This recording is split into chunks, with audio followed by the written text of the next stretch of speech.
क्या आपने कभी सोचा है कि जब एक साधारण भक्त अकेला अंधेरी रात में काल भैरव की छाया में फंस जाए तो उसे कौन बचाता है? आज की यह कथा आपको हैरान कर देगी, क्योंकि इसमें सामने आता है वो दिव्य सत्य जहां संकट मोचन हनुमान जी स्वयं प्रकट होकर अपने भक्त को मृत्यु के चंगुल से छुड़ाते हैं।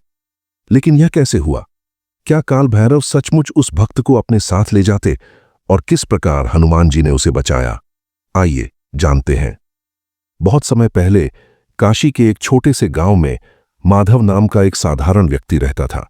गरीब था, लेकिन भक्ति में धनी। हर सुबह और हर रात वह हनुमान चालीसा का पाठ करता और मानता कि संकट मोचन उसके रक्षक हैं। उसकी यही भक्ति उसे पूरे गांव में विशेष बनाती थी।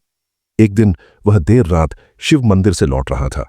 चारों ओर घना अंधेरा था, सुनसान रास्ता और सन्नाटा इतना गहरा कि उसके कदमों की आहट भी डराने लगी।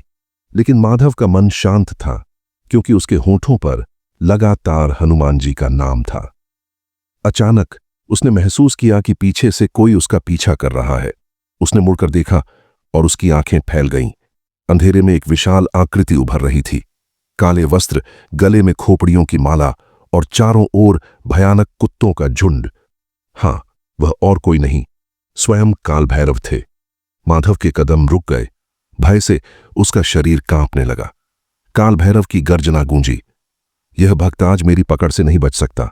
माधव ने डरते डरते आंखें बंद की और पूरी श्रद्धा से हनुमान चालीसा का जाप शुरू किया। जय हनुमान ज्ञान गुण सागर। उसके हर शब्द के साथ काल भैरव की छाया और गहरी होती जा रही थी।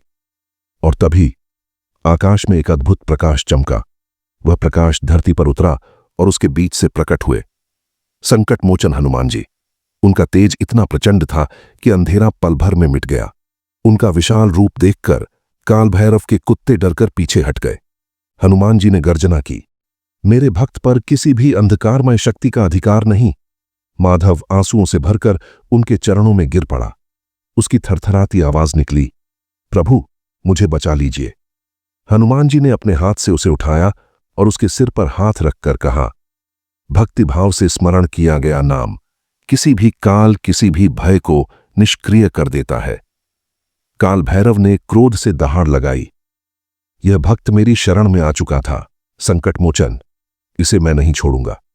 हनुमान जी ने दृढ़ स्वर में कहा, सच्चे भक्त पर किसी भी शक्ति का अधिकार नहीं।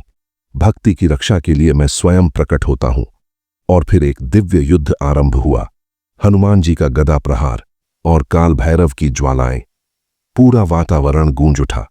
आखिरकार हनुमान जी की गर्जना से पूरा स्थान कांप उठा। राम राम।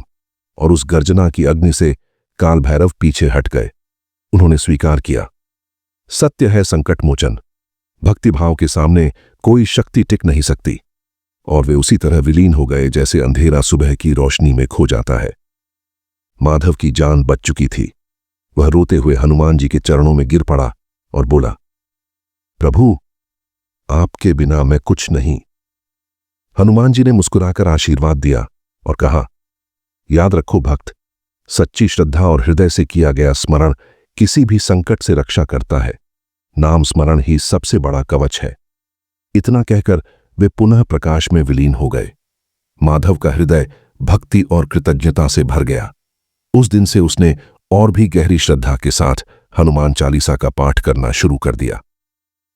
तो दोस्तों, यह कथा हमें सिखाती है कि संकट चाहे कितना भी गहरा क्यों ना हो, यदि हम श्रद्धा से हनुमान जी का नाम लें तो कोई भी अंधकारमय शक्ति हमें छू तक नहीं सकती। आपको क्या लगता है, क्या सचमुच नाम स्मरण में इतनी शक्ति होती है? कमेंट में अपनी श्रद्धा जरूर साझा कीजिएगा। जय बजरंग बली।